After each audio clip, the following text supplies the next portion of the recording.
वो कितना बड़ा प्रेशर है? मतलब मेरा ख्याल ये है कि खुद को इतना सीरियस लेना नहीं चाहिए। मैं किसी का फ्यूचर बनाता हूँ, ये बहुत बड़ी गलतफहमी है अगर मैं ऐसा सोच लूँ तो। मैं तो पढ़ाता हूँ, उनमें से जिन बच्चों में मेहनत करने का जज्बा हो, इंटेलिजेंस का ठीक लेवल हो, मेहनत करते हैं, थोड़ा किस्मत का मामला भी होता है तो वो आईएएस बन जाते हैं।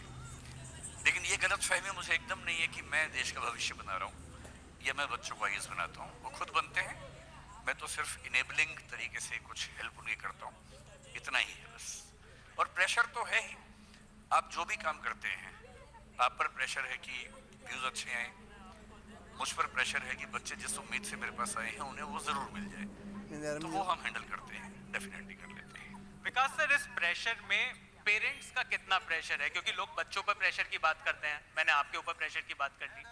क्या आपको लगता है कि ये जो आईएएस की जो कोचिंग होती है उसमें कम से कम एक दिन, शायद लास्ट डे हो, पेरेंट्स की भी कोचिंग होनी चाहिए कि भाई इतने प्रेशर को कैसे हैंडल करना है, कम से कम रिजल्ट के बाद कैसे हैंडल करना है? मेरे ख्याल से पेरेंट्स की कोचिंग तो उसी दिन होनी चाहिए जब वो पेरेंट्स बनते हैं। और हमारे देश में बच्चों की कोचिंग से ज्यादा जरूरी है पेरेंट्स की कोचिंग करना। मैं भी एक पेरेंट हूं और मैं भी इस बात को समझता हूं। एक अजीब सा भय बच्चों के मन में रहता है। उनको, मैंने कई बच्चों को देखा, एक जिक्र करूंगा आज एक एग्जाम्पल का भी। जैसे मैं हल्का जिक्र करता हूं फिर वापस आता हूं। मुझसे कई लोगों ने पूछा कि इतने विद्यार्थियों को पढ़ाने के बाद जिंदगी में सबसे ज्यादा अच्छा अनुभव कौन सा रहा। मुझे एक एग्जाम्पल याद आता है, आज से करीब 15-17 साल पहले का। एक लड़की मुझसे मिलने आई जिसकी उम्र रही होगी करीब 21-22 साल उस समय। और उसने रोते हुए मुझसे एक बात कही कि मैं गांव में थी, कस्बे में, गांव में कहीं, और वहां मेरे साथ रेप हुआ। और जिस तरह से उसने डिस्क्राइब किया बहुत ही घबराने वाली बात थी। तो मैंने कहा फिर आपने पुलिस कंप्लेंट तो की होगी, पेरेंट्स से बात की होगी।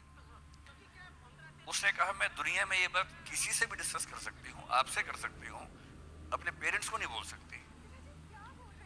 क्योंकि जब मैं छोटी थी कुछ रिश्तेदारों ने ऐसी हरकतें की थी और मैंने जब अपनी माँ को बोला तो मेरी माँ ने मुझे डांट के भगा दिया। और उस लड़की के मन में एक ही सपना था, बोले मुझे नौकरी नहीं चाहिए, मैं जिंदगी जी लूंगी। मेरा मन करता है कि मैं पुलिस बनूं और कम से कम अपने इलाके में किसी और बच्ची के साथ ये ना होने दूं। और मेरी जिंदगी का सबसे सेटिस्फाइंग समय वो था जब 3-4 साल की मेहनत के बाद वो लड़की आईपीएस बनी। अभी वो आईपीएस है। अब क्योंकि ये एग्जाम्पल मेरी तबीयत थोड़ी खराब है, थोड़ा बियर करना पड़ेगा आपको।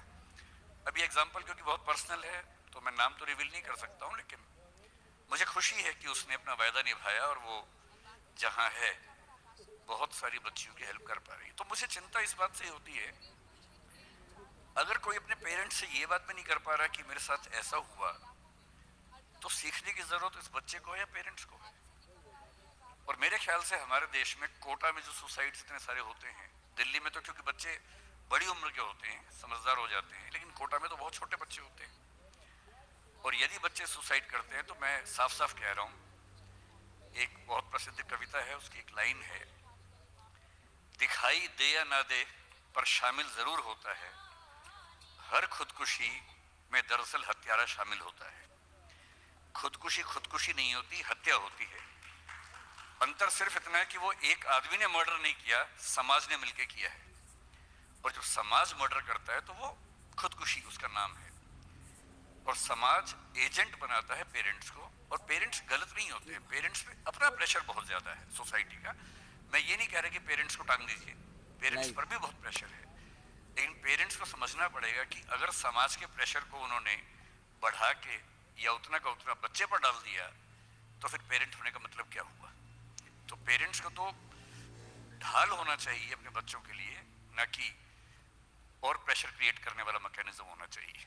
तो उनकी ट्रेनिंग जरूरी है।